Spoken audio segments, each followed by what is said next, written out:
completely.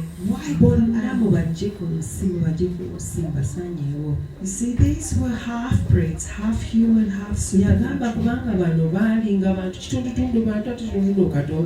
Because these supernatural beings were corrupting what God had planned.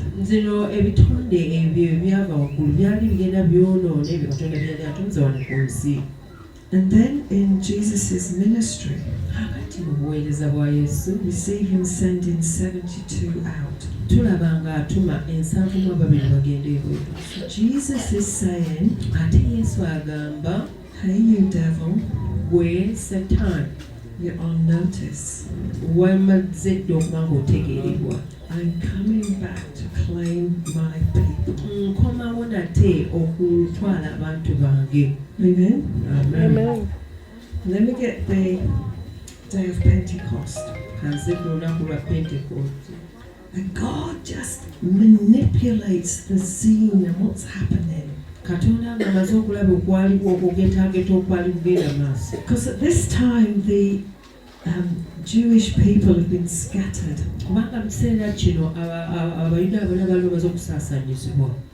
And they were back coming into Jerusalem for their feast of Pentecost.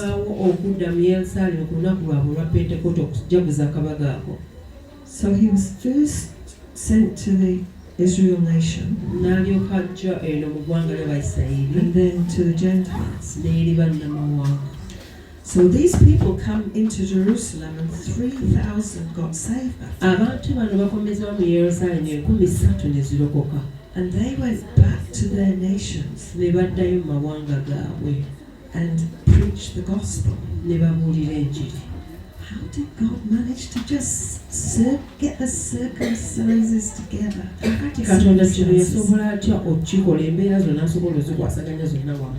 But then he was after the rest of the Gentiles.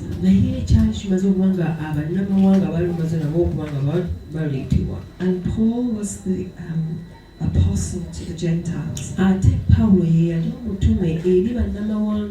And then we see in the book of Acts, Paul going out to the different people groups and preaching to the Gentiles. And Paul was saying, there's one more nation I need to preach to. I need to get to Tarsus, which is Spain. And once he preached the gospel in Spain,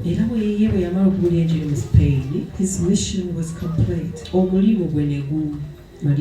Because all the nations listed in Genesis chapter 10, Paul preached to them in his journeys. Isn't God good? And we just read the Bible story. Let's just read the Bible story. Psalm 82.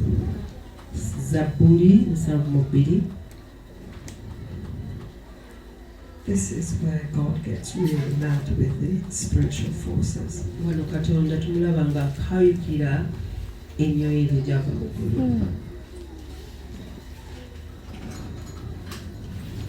So Psalm 82. Okay, So God is holding a judgment. God has taken his place in the divine council. In the midst of the gods, he holds judgment. What? There's other gods? The word there is Elohim. And one of the things that word means, or what that word means, is someone who operates in the spiritual realm. God is Elohim, and there's no other Elohim without him. So Elohim is a word that describes someone that operates in the spiritual world. And in Psalm 82 it talks about in verse, it's getting dark in here.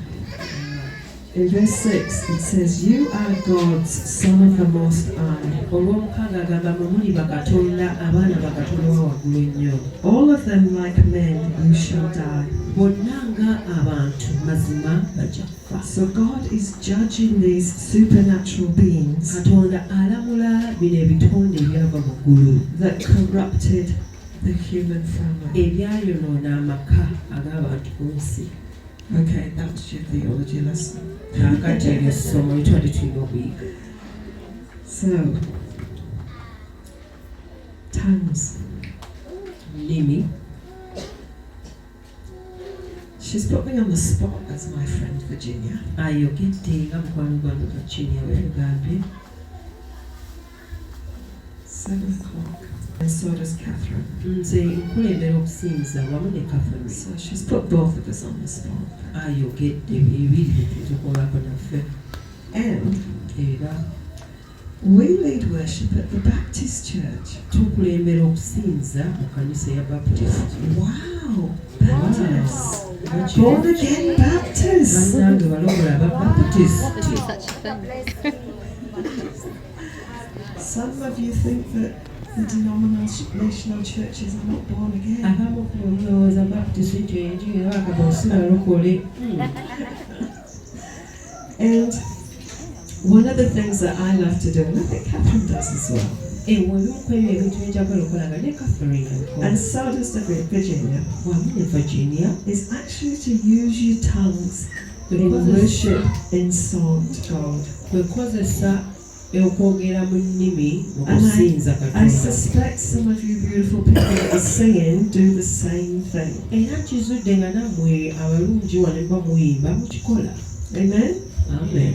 Amen. Amen. And when you've got your tongue language, which everybody should have it pretty much now, because kati manyi bwe kino yenna kati alina olulimi olwo lw'owa Katonda. Wate obanga osinza mu nnimi we can start to worship God with our tongue. tusobola okutandika okusinza Katonda mu nnimi zaffe. Amen. Amen. So who sings in tongues? Ani ayimba mu nnimi? Catherine put hers down really quickly. So we've got a lady at the back there, we've got me, Catherine, what about you two? You sing in tongues? muyimba mu nnimi. Alright, come out here and help us. kale mujje mutuyambe mu abawanise emikono. Mujje mutuyambe tusinze mu nnimi. And the lady at the back, Naawe omukyala ali and the emabega lady in the kyalo. red skirt. Noono ali mu sukali. Now one of the things with singing in tongues, ensonga lwaki tusinza mu nnimi like we don't know each other, kubanga tetwemanyiganye. we have a different style of worship and tulina singing, okusinza n'okuyimba okw'enjawulo but yet we can come together and gel. naye ng'ate tusobola okujja awamu Well, in worshiping with tongues. tusinza Katonda mu nnimi. Well, I'm kind of hoping we can. kakati nagayambako. So we're just going to start speaking in tugenda tongues, kutandika nga twogera mu and then nnimi we're going to take it into worship. awo leko tukitwale mu So kusinza. what happens with worshiping in tongues is that you start to listen to each other's tongue and the melody that they're singing. kakati bwe tuba tusinza mu nnimi ekibamu kyekyo nti owuliriza banne ng'egyabadde bayogera mu nnimi nenge gye baleetamu ebigambo And we come in together. ne tulyoka tubeera wamu ne tujja wamu. So one person might take a lead and then they drop back and omulala another ayinza person comes okulembera in. omulala n'avaako emabega bwetyo. Just in tongues, not in your own mu language. nnimi temwogera lulimi lwala twogera ennimi. Well, we can hear. sibawulira mutandike. So we're just gonna. nange tutandika okwogera mu nnimi. abali mu maaso twogere mu nnimi.